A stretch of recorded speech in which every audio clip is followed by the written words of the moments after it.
E tem uma outra questão que eu escutei, né, muita gente se queixando, na verdade, tá? Porque é essa linha tênue, podemos dizer assim, entre o que é responsabilidade do empregador e o que é responsabilidade do empregado dentro do risco psicossocial, tá? Até que ponto o empresário vai ter que se responsabilizar por um problema que a pessoa tenha trazido de fora para dentro da empresa, que muitas vezes deixa a pessoa de performar, que acaba causando prejuízo para o empresário, né? Então, até que ponto ele tem que assumir essa culpa?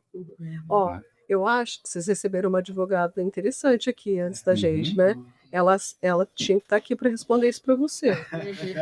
Vou falar da perspectiva psicológica, mas da perspectiva de um advogado, acho que estar em conformidade com a lei. Estar em conformidade com a lei assegura que seja cumprida a responsabilidade do empregador e do colaborador. Da parte psicológica, o que a gente entende? Pode haver equívocos. Por exemplo, aquele empregador que fala, mas quando o filho estava com dor de dente, eu liberei para ir no dentista. Né? E aí agora ele pede demissão e vem com um processo trabalhista alegando que ficou deprimido no trabalho. Poxa, mas eu liberei quando ele teve febre. Né? Então, o que está na lei? O que é que está na lei? Né? Acho que é isso.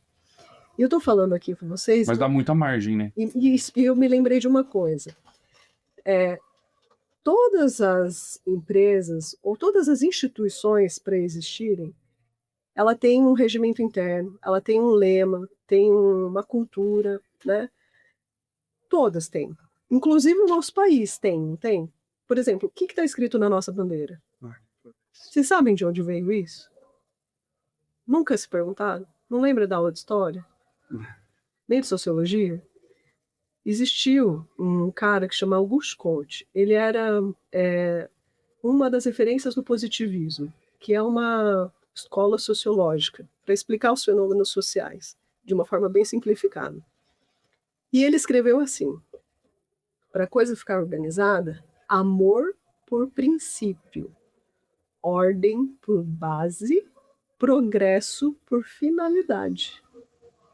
O que o brasileiro fez? Vamos fazer uma bandeira do nosso país. Vamos colocar as cores das nossas riquezas naturais.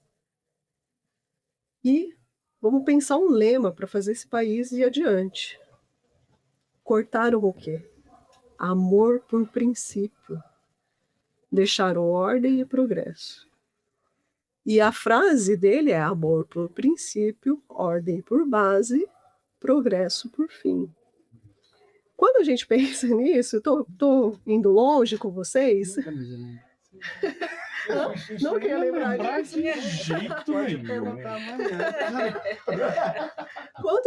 Eu acho que você nunca mais vai esquecer, Diogo.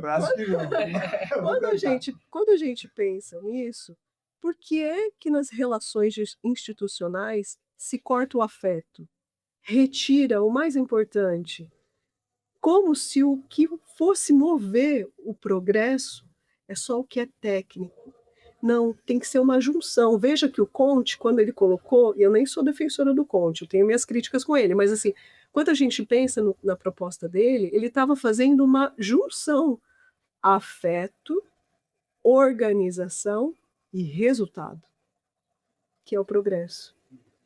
Sim. E se a gente para ver hoje, por que a norma veio?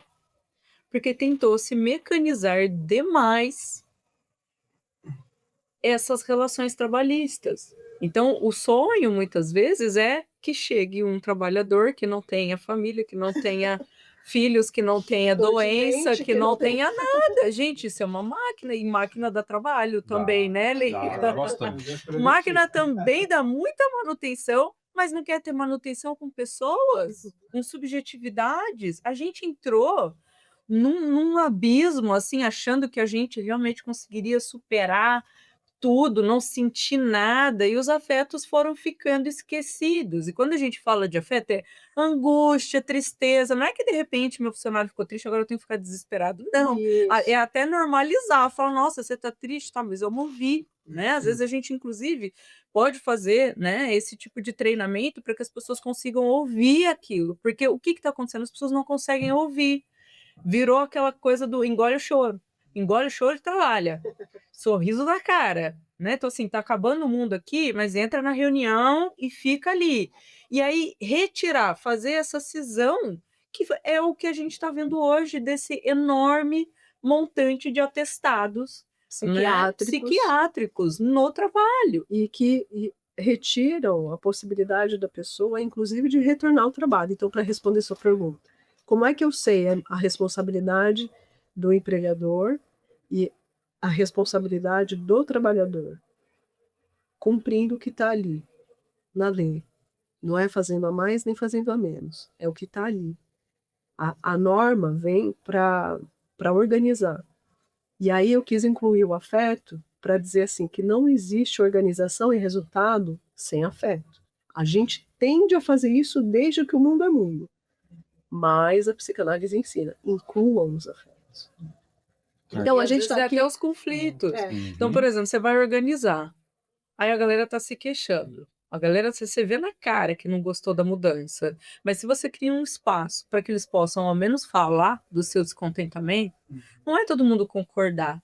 Mas se eles tiverem um espaço que eles podem falar a perspectiva deles, aquilo de alguma forma, por si só já inclui esse afeto. Porque quando você escuta o outro, você dá um lugar para ele também. Eu acho E ele... Diga. Eu acho que até para quando você permite que fale, nem que for uma mudança, e você permite que os colaboradores falem, nem que não for feito, mas você pode pelo menos explicar para ele por que não está sendo feito. Sim. Né? Então ele não precisa ficar com aquilo levando e fazendo ficar cada vez maior, Isso. sendo que ele coloca um ponto, você explica, olha, não vai ser feito disso por causa disso e disso.